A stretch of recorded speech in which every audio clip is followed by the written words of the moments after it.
Hi everyone. आप सभी स्वस्थ और मस्त होंगे। मैं भी ठीक हूँ। स्टोरी का नाम ये कैसी दीवानगी, एपिसोड 7। वेदिका की नानी उससे पूछती हैं कि क्या अरुणा ने उसे कुछ कहा है।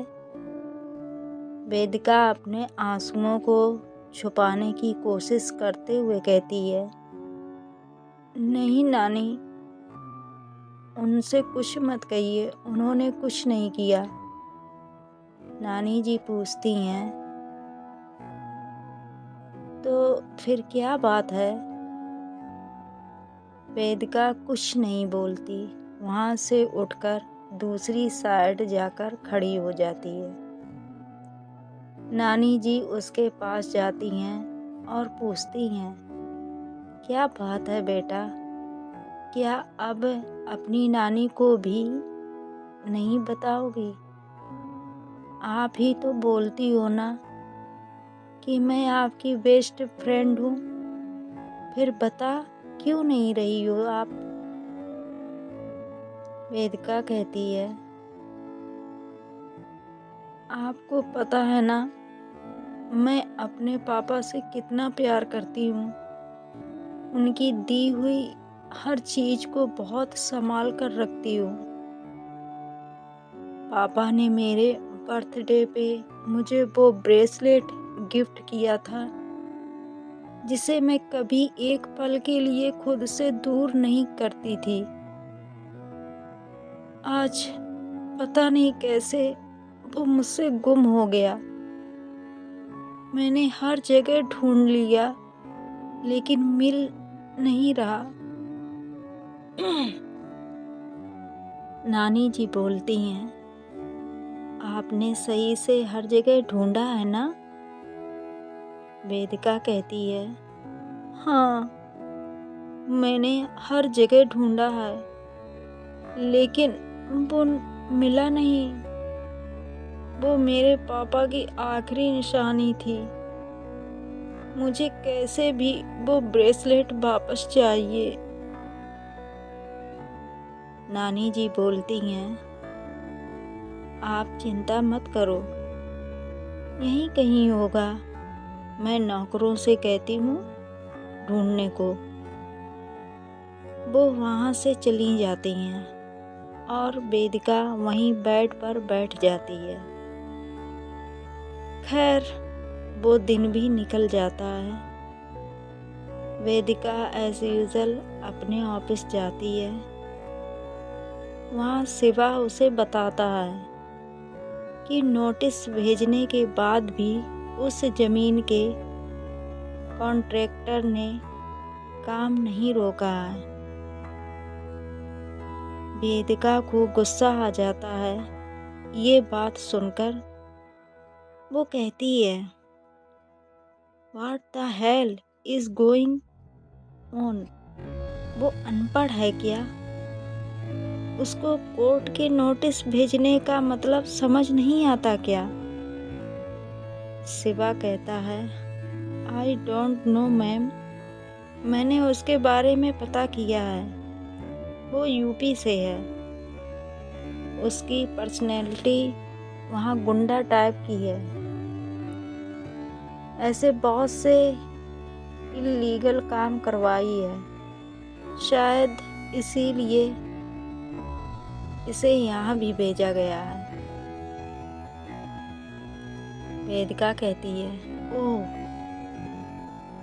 उसे शायद पता नहीं है इस बार किससे पंगा लिया है इसने। एक काम करो, कार निकालने को कहो, हम अभी जाएंगे वहाँ। शिवा कहता है, ओके मैम।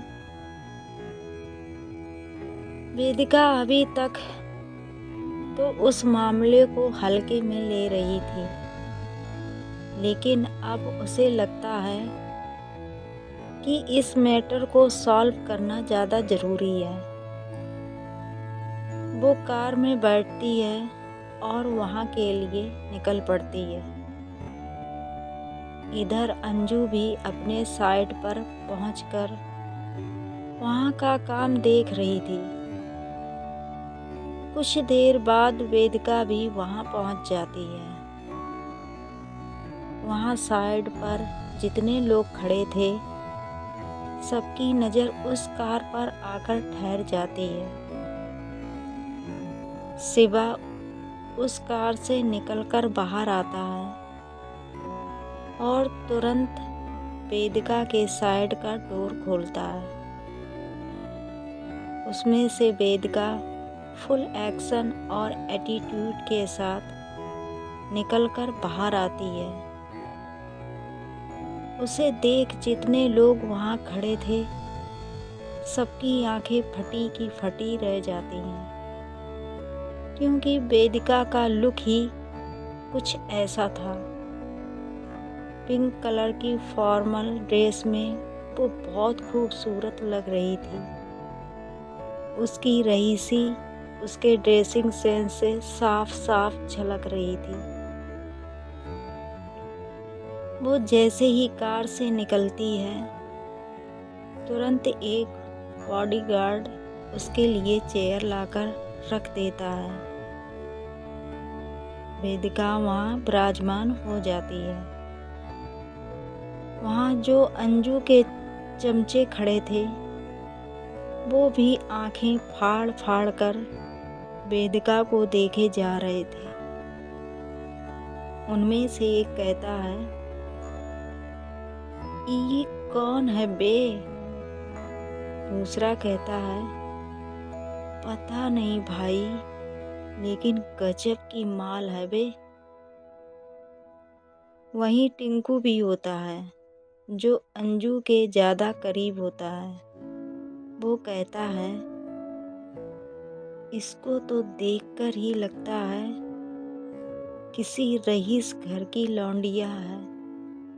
दिख नहीं रहे इसकी रईसी, लेकिन हमरा ये समझ नहीं आ रहा कि यहाँ काहे लिए आई होगी। तब तक शिवा वहाँ पर खड़े एक वर्कर से कहता है, यहाँ के कॉन्ट्रैक्टर कहाँ हैं? मैम उनसे बात करना चाहती हैं। वो वर्कर थोड़ा डर गया था उन्हें देखकर।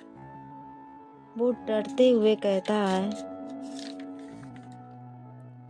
मैडम जी ऊपर वाले फ्लोर पर हैं, वहाँ का काम देख रही हैं।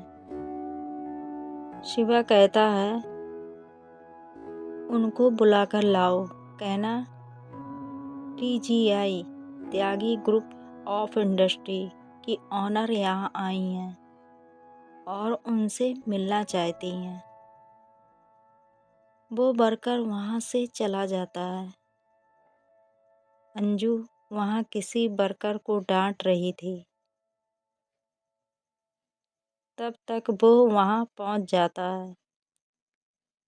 मैडम जी आपसे TGI की मालकिन मिलना चाहती हैं, नीचे आई हुई हैं। अंजू कहती है, ई TGI का है बे? वर्कर कहता है, वो वही कंपनी है जिसका यहाँ ज़मीन का विवाद चल रहा है। मुझे लगता है वो उसी सिलसिले में आपसे मिलना चाहती हैं।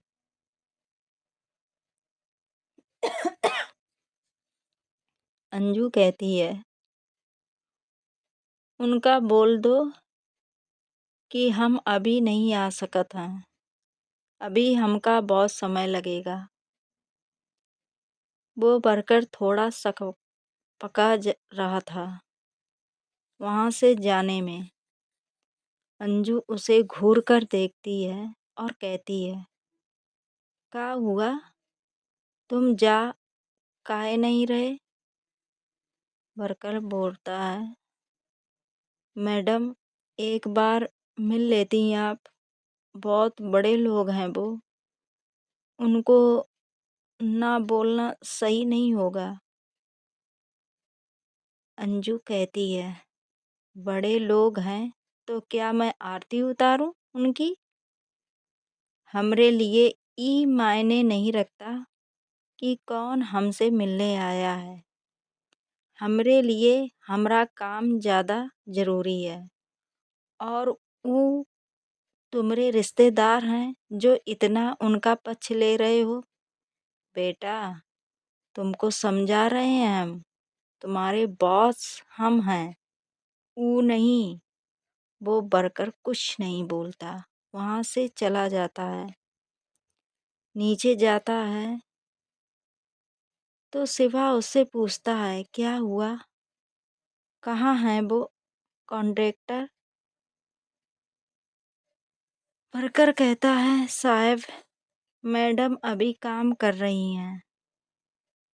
तो शिवा कहता है, तो क्या। वर्कर बताता है, तो वो मिलने से मना कर रही हैं। वेदिका जब ये सुनती है तो उसका ईगो हर्ट हो जाता है। शिवा कहता है, तुमने उन्हें ये नहीं बताया कि हम कौन हैं।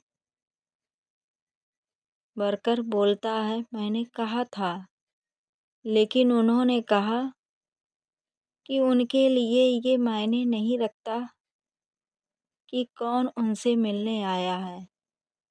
उनके लिए अपना काम ज़्यादा मैटर करता है। शिवा बिल्कुल चुप हो जाता है, कुछ नहीं बोल पाता। उसे भी इतने लोगों के सामने बहुत एम्बैरेसिंग फील होता है। वेदिका भी ये सुनकर बिल्कुल तिलमिला उठती है। वो वहाँ से उठकर अपने कार की ड्राइविंग सीट पर बैठ जाती है। वहाँ जितने भी लोग थे सब वेदिका को देखने लगते हैं कि इन्हें क्या हुआ। वो कार में बैठते ही जोर जोर से कार के हॉर्न को प्रेस करने लगती है। सब लोग अपने अपने कान बंद करने लगते हैं। शिवा वेदिका से पूछता है, मैम ये क्या कर रहे हो आप। वेदिका कहती है, जस्ट वेट एंड वॉच। सब लोग कार की हॉर्न से परेशान हो जाते हैं, लेकिन कोई क्या कर सकता था। वेदिका को रोकने की हिम्मत किसी में नहीं थी। अंजू को भी कार की हॉर्न सुनाई देती है। पहले तो वो इग्नोर करती है, लेकिन जब वो शोर बर्दाश्त के बाहर हो जाता है तो वो एक वर्कर से कहती है, सुनो, जाकर देखो तो ये कौन टोपा है जो बार बार हॉर्न बजा के हमरा कान का पर्दा फाड़ रहा है। वो वर्कर वहाँ से चला जाता है। कुछ ही मिनट्स में वो वापस आता है और कहता है, मैडम जी एक कार है, उसमें एक लड़की बैठी हुई है, वही ये शोर कर रही है। अंजू कहती है, और बाकी के लोग क्या कर रहे हैं, उसे रोक नहीं रहे का। वर्कर कहता है, नहीं मैडम, सब खड़े तमाशा देख रहे हैं। अंजू को बहुत गुस्सा आता है। वो कहती है, इसकी तो ये जो भी है ना, उसका मैं वो लाल किला बनाऊंगी कि सपने में भी हॉर्न बजाने से पहले सोचेगी कि आखिर मैंने क्यों पंगा लिया। वो तुरंत वहाँ से नीचे जाती है और वो जो देखती है बिल्कुल शॉक्ड रह जाती है और मन ही मन कहती है, ये जंगली बिल्ली यहाँ क्या कर रही है। आखिरकार ये दोनों फिर से एक दूसरे के आमने-सामने थे।